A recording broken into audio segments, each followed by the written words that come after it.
Assalamualaikum warahmatullahi wabarakatuh. Selamat malam, warga malam yang setia menyongsong kegelapan. Selamat datang kembali di rubrik Kisah Misteri di Shyflash Channel, serta salam hangat bagi para pembaca setia di shyflash.com. Malam ini, angin berhembus lebih dingin dari biasanya, seolah membawa bisikan-bisikan kuno dari tanah leluhur yang belum sempat kita kanopi.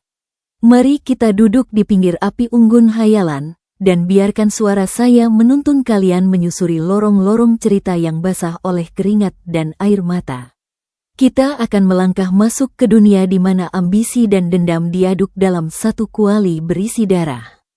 Jangan lupa rapatkan baju kalian, karena malam ini, hawa mencekam bukan lagi sekadar perasaan, melainkan sebuah keniscayaan. Di sudut kota yang gemerlap, kehidupan Raden Arman Suryaningrat tampak sempurna bagaikan lukisan yang tak ternoda.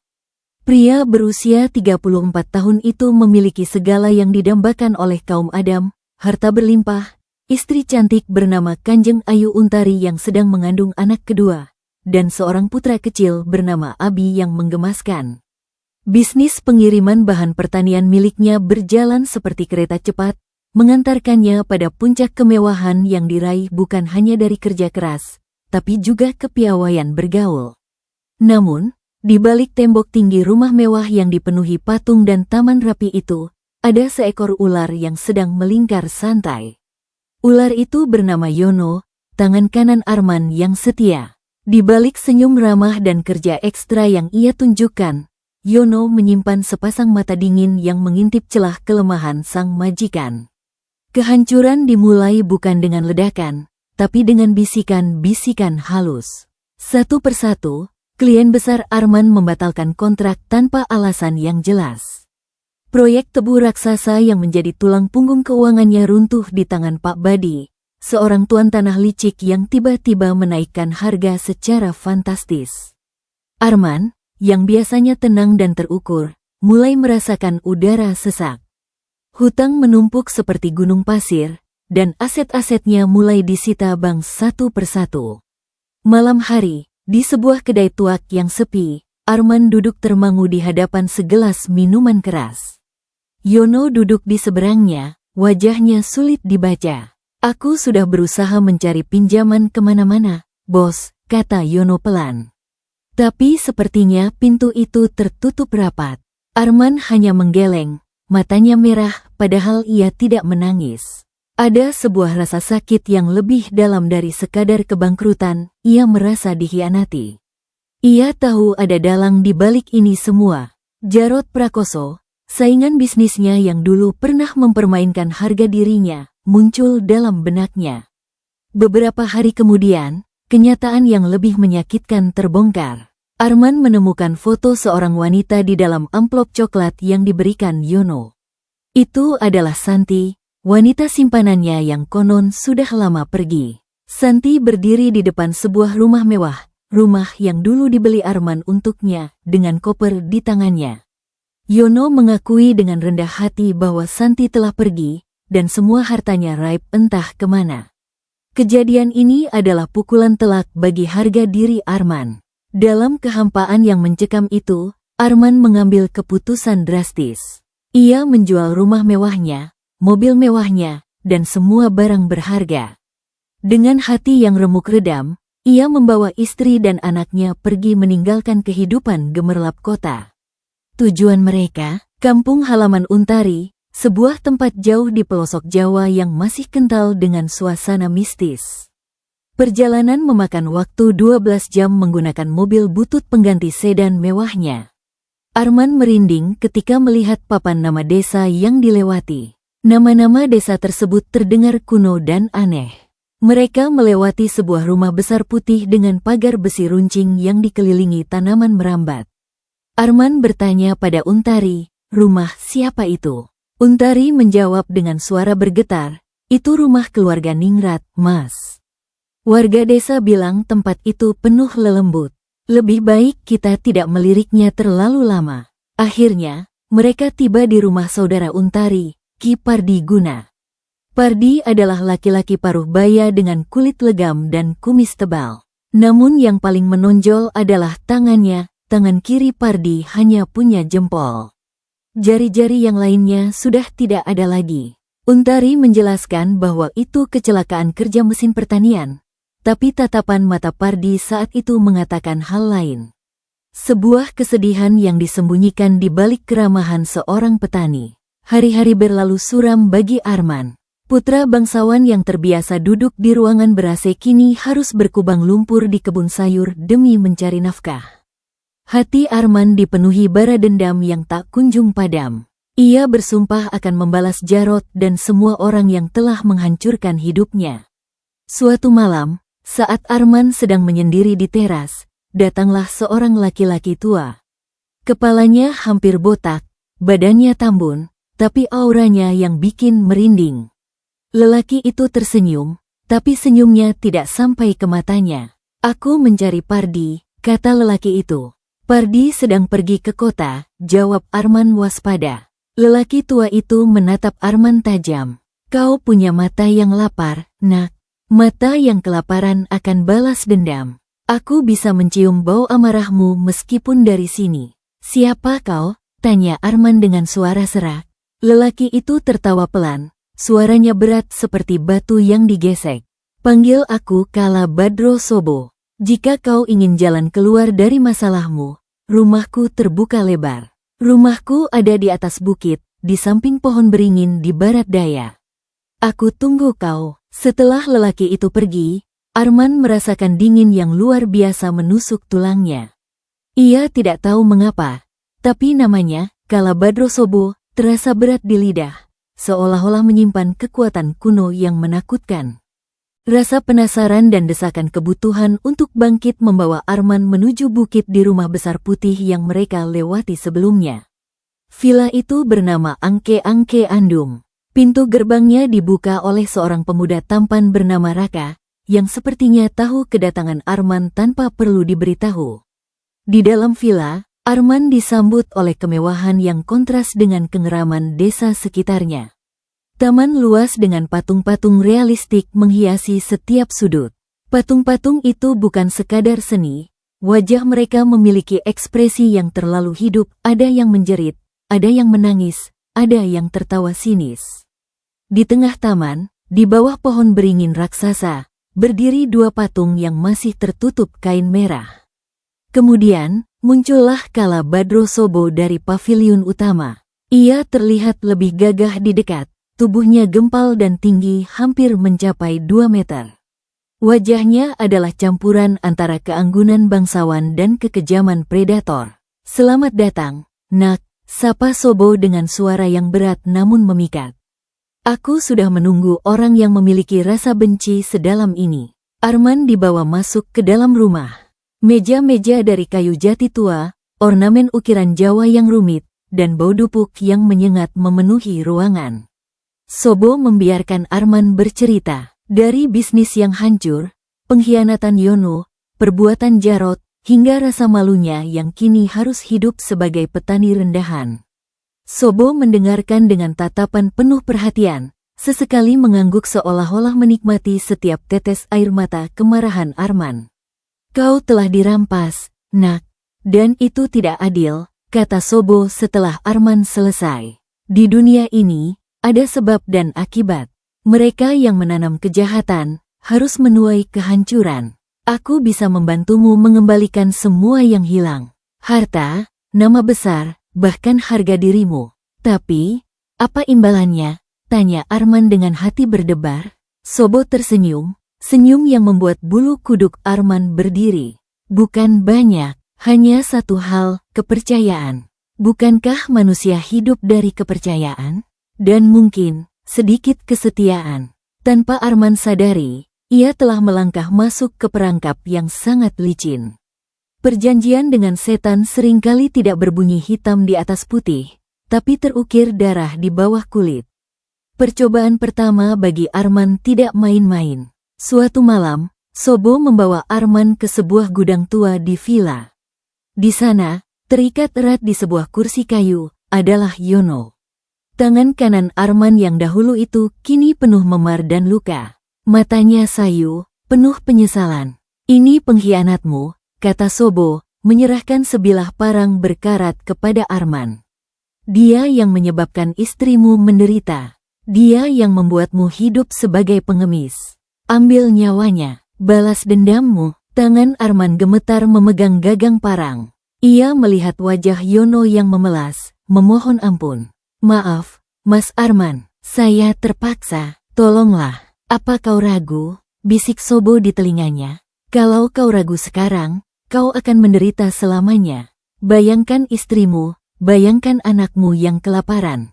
Dengan satu teriakan yang ditahan, Arman menghunus parang itu. Darah mencercah ke wajahnya. Saat itulah, sesuatu di dalam diri Arman pecah. Batas kemanusiaannya runtuh, digantikan oleh kepuasan yang gelap. Ia tidak hanya membunuh Yono, tapi ia juga mengubur rasa kasihnya sendiri. Setelah kejadian itu, Arman resmi menjadi salah satu anggeng abdi setia keluarga Sobo. Ia mulai diajari ilmu-ilmu hitam, diajak ke dalam ritual-ritual mengerikan yang melibatkan darah, babi, dan nyanyian kidung yang tidak berbahasa manusia.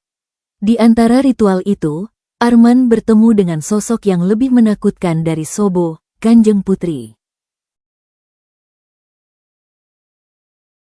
Kanjeng Putri adalah entitas yang disembah oleh keluarga Sobo. Ia tidak pernah menampakkan wajah utuhnya. Kadang Arman hanya melihat siluet wanita tinggi semampai, kadang ia mendengar suara babi yang menggemuruh dari balik tirai. Namun, yang paling mencekam adalah saat ia melihat seekor babi raksasa dengan kepala manusia atau sebaliknya di dalam ritual-ritual khusus.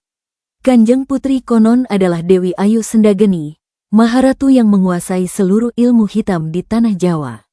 Hidup Arman berubah drastis. Ia kaya raya lagi, bahkan lebih kaya dari sebelumnya. Rumah mewah, mobil, dan penghormatan kembali padanya. Tapi harganya adalah jiwanya. Arman sering mengalami halusinasi, mendengar bisikan-bisikan aneh, dan merasa ada sesuatu yang mengintip dari balik bayangannya sendiri. Suatu hari, Pardi, saudara iparnya yang kini mulai curiga, mendatangi Arman. Mas Arman, tolong hentikan ini, kata Pardi dengan wajah penuh khawatir.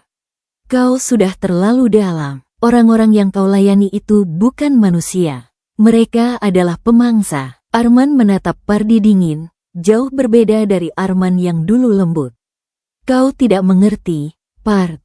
Ini adalah satu-satunya jalan keluar. Aku akan bangkit, dan mereka akan tunduk padaku. Kau juga sebaiknya waspada, jangan sampai kau mencampuri urusan yang bukan kapasitasmu. Namun, nasib sepertinya sedang memutarbalikkan keadaan. Keluarga Sobo sedang bersiap untuk sebuah ritual besar, Sangkare. Ritual untuk memilih penerus gelar Kolo, pemimpin tertinggi. Sobo yang sekarang menginginkan posisi itu abadi, dan ia membutuhkan Arman sebagai tangan kanannya untuk membersihkan rintangan. Malam itu bulan tidak bersinar. Sobo memanggil Arman ke ruangannya. Nak Arman, kata Sobo sambil memegang sebuah keris hitam legam. Sudah saatnya kau menjalani ujian terakhir. Ada satu tempat yang harus kau kunjungi. Sebuah hutan tua tempat para leluhurku membuat perjanjian dengan Sang Maharatu. Namanya Alas Koloiwo. Arman menelan ludah. Nama Alas Koloiwo saja sudah membuat tulang-tulangnya terasa dingin. Konon, hutan itu adalah pintu gerbang ke alam baka, tempat di mana roh-roh penjaga tanah Jawa berkumpul. Apa yang harus saya lakukan di sana, Tuan? Tanya Arman. Ambil janin dari dalam rahim induk semang, perintah Sobo dengan mata berkilau. Bawalah janin itu kepadaku. Kalau kau berhasil, kau akan menjadi penguasa dunia di sampingku. Kalau gagal, kau akan menjadi makanan para ingon di sana. Perjalanan menuju Alas Koloiwo ditempuh dengan kereta kuda tua, bukan mobil. Jalannya terjal, berbatu dan seringkali melewati jembatan gantung yang rapuh. Arman yang ikut di dalam kereta merasa seperti sedang menuju ke pintu neraka. Sobo berada di sampingnya, sesekali menatapnya dengan tatapan yang sulit diartikan. Sesampainya di bibir hutan, Sobo berhenti. Dari sini, kau harus melanjutkan sendiri. Jangan sekali-kali melihat ke belakang, dan jangan bercakap dengan siapapun kecuali dia menyebut namamu. Arman melangkah masuk ke dalam hutan yang lebat itu. Hawa di dalamnya sangat berbeda dari dunia luar. Dingin, lembab, dan bau anyir yang sangat kuat menusuk hidung. Pohon-pohon di sana terlihat seperti raksasa yang sedang tidur. Akar-akarnya menjuntai seperti tangan raksasa. Di setiap langkah, Arman merasa seperti diawasi. Kadang ia melihat sosok-sosok aneh di antara pepohonan, pocong berjalan terbalik, siluman berkepala anjing, dan makhluk-makhluk kecil yang bermata merah. Namun, Arman tidak bergeming. Ia memegang keris pemberian Sobo yang mulai bercahaya redup di dalam kegelapan. Setelah berjam-jam berjalan, Arman sampai di sebuah tempat terbuka. Di tengahnya ada sebuah pohon beringin raksasa yang lebih tua dari segala sesuatu yang pernah ia lihat. Di bawah pohon itu, ada dua sungai bertemu, dan di antara akar-akarnya, ia melihat sesosok makhluk yang sedang tidur nyenyak. Itu adalah Jenggang Sawo, raksasa penjaga alas Koloiwo. Tepat di bawah kaki raksasa itu, tidurlah seekor babi merah muda yang bunting besar. Arman tahu, itu adalah induk semang. Tugasnya adalah membelah perut babi itu dan mengambil janinnya. Arman bergerak perlahan, menahan napas. Ia menyiapkan kerisnya, namun, saat ia hendak menyerang, makhluk babi itu bangun.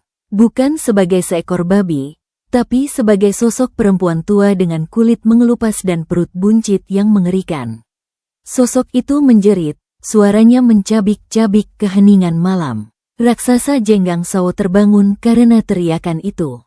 Tanah berguncang. Arman berlari sekuat tenaga sambil memeluk janin yang berhasil ia ambil dari perut makhluk itu. Ia dikejar oleh raksasa empat tangan yang mengamuk. Arman melompati jurang, meluncur di antara akar-akar, dan hampir saja tewas ditinjak kaki raksasa itu. Dalam kepanikan, ia bersembunyi di dalam sebuah goa kecil. Di sana, ia bertemu dengan seorang kakek tua yang sedang duduk menghadapi api unggun. Kakek itu tersenyum melihat Arman. "Kau berhasil lolos dari Jenggang Sawo?" tanya kakek itu. "Jarang ada manusia yang bisa melakukannya." Arman menatap kakek itu curiga. "Siapa kau?" "Aku, hanya pengembara yang tersesat seperti kau," jawab kakek itu. "Mari duduk, makanlah daging ini. Kau pasti lapar." Ia menawarkan daging panggang yang baunya sangat menggiurkan. Arman yang lelah dan lapas tanpa pikir panjang memakannya. Rasanya luar biasa enak, tapi setelah ia habis memakan, kakek itu tertawa seram. "Enak bukan? Itu daging celeng, manusia tamak yang sudah melampaui batas. Seperti kau." Tiba-tiba, 4 orang yang duduk di sekeliling api unggun berubah wujud menjadi siluman mengerikan. Mereka menyerang Arman, namun, keris di tangan Arman tiba-tiba memancarkan cahaya terang yang menyilaukan, membuat para siluman mundur ketakutan. Kakek tua itu hanya tersenyum sinis. "Pergilah ke timur, di sana kau akan menemukan pintu keluar. Tapi ingat, nak, sekali kau masuk ke perjanjian darah, kau takkan pernah keluar dengan warna yang sama." Arman kabur dari tempat itu, membawa serta janin yang ia ambil. Ia berlari tanpa arah, menerobos semak-semak duri, sampai akhirnya ia menemukan kembali jalan keluar hutan. Saat ia melihat cahaya matahari pagi, ia merasa seperti baru saja bangkit dari kubur. Sobo menunggunya di luar hutan. Ia tersenyum puas melihat Arman yang babak belur namun masih hidup membawa janin tersebut. "Bagus sekali, nak," kata Sobo. "Kau layak menjadi bagian dariku." Arman diseret kembali ke dalam kegelapan. Ia tidak tahu bahwa janin yang ia bawa itu akan menjadi kunci perang besar antar terah, dan bahwa ia hanyalah bidak catur dalam papan permainan dewa-dewi. Kembali di Villa Angke-Angke Andum, suasana semakin mencekam. Keluarga Sobo bersiap menghadapi malam sangkare. Sobo ingin menjadikan janin yang dibawa Arman sebagai wadah bagi penerusnya. Namun, ada satu rintangan besar, ramalan kuno yang menyatakan Petruk mateni Gareng. Ramalan itu bermakna, Seorang yang dianggap saudara atau pengikut, Petruk, harus membunuh tuannya atau saudaranya sendiri, Gareng, demi kelangsungan sebuah garis keturunan. Dan di dalam rumah Pardi, ternyata bersembunyi rahasia yang menggetarkan. Pardi, yang selama ini diam dan mengawasi, sebenarnya mengetahui keberadaan Abi, putra Arman, yang ternyata masih hidup dan disembunyikan dari kejaran Sobo. Sobo menginginkan Abi sebagai korban ritual yang berikutnya untuk melengkapi kekuatannya. Sementara Arman, yang telah tersihir dan buta oleh kekuasaan, berbalik menyerang Pardi karena menganggap Pardi berkhianat menyembunyikan anaknya. Di sebuah gudang tua milik Pardi, konflik itu mencapai puncaknya. Arman, dengan mata merah menyala dan gigi yang tampak tajam, menyerang Pardi. "Kau menyembunyikan anakku, Pard. Kau menghalangi niatku. Serahkan dia sekarang atau aku robek lehermu." Pardi yang hanya bersenjatakan sebuah sabit, bertahan mati-matian. Ia tidak ingin melukai Arman, adik iparnya yang ia anggap sendiri. Tapi Arman sudah bukan lagi manusia. Arman adalah monyet hitam milik Sobo. "Mas Arman, sadarlah. Ini adalah perangkap," teriak Pardi sambil menangkis serangan parang Arman. "Lihatlah dirimu, kau sudah tidak punya kuku lagi, darahmu sudah hitam. Kau sudah mati." Serangan bertubi-tubi membuat Pardi terdesak. Posisinya terjepit di antara tumpukan kayu bakar dan dinding gudang. Arman mengangkat parangnya tinggi, siap menebas leher Pardi. "Malam ini, Gareng harus mati," bisik Arman, suaranya berubah serak. "Supaya keluarga ini abadi." Pardi menutup matanya, pasrah. Namun, di saat-saat terakhir, terdengar suara tangis bayi dari balik tumpukan jerami. Suara itu membuat Arman sedikit terhenti. Kesadarannya yang tersisa sekejap muncul. "Abi," bisik Arman pelan. Memanfaatkan kelengahan Arman, Pardi tidak menyerang. Ia justru berlari ke arah suara bayi itu. Dengan sigap, ia menggendong Abi yang menangis kencang. "Pergilah, Mas. Bawa Abi dan pergi dari tempat ini," teriak Pardi. "Jangan pernah kembali. Ini sudah takdirku." Arman berdiri bingung, tangannya gemetar memegang parang. Otaknya diterpa dua kekuatan, perintah Sobo untuk membunuh semua, dan ingatannya pada Abi dan Untari. "Aku harus menyelesaikan pekerjaanku," ronta Arman. Tiba-tiba, sosok Sobo muncul di pintu gudang. Ia tertawa terbahak-bahak. "Kau gagal, Arman, kau lemah. Lihatlah sekarang, kau tidak berguna lagi. Kalau begitu, biar aku yang menghabiskan kalian bertiga." Sobo mengangkat tangannya, siap melepaskan ilmu hitamnya. Namun, saat yang sama, Arman melihat Pardi yang sedang melindungi Abi dengan tubuhnya. Tatapan Pardi penuh harapan agar Arman sadar. Di saat itu, sebuah keputusasaan dan penyesalan yang mendalam meledak di dada Arman. Ia menyadari bahwa dirinya telah menjadi monster, dan satu-satunya cara untuk mengakhiri kutukan ini adalah memutuskan mata rantai. Dengan gerakan secepat kilat yang tak terduga, Arman berbalik arah. Ia tidak menyerang Pardi atau Abi. Ia menyerang dirinya sendiri. Atau lebih tepatnya, ia menikam parang itu ke dadanya sendiri.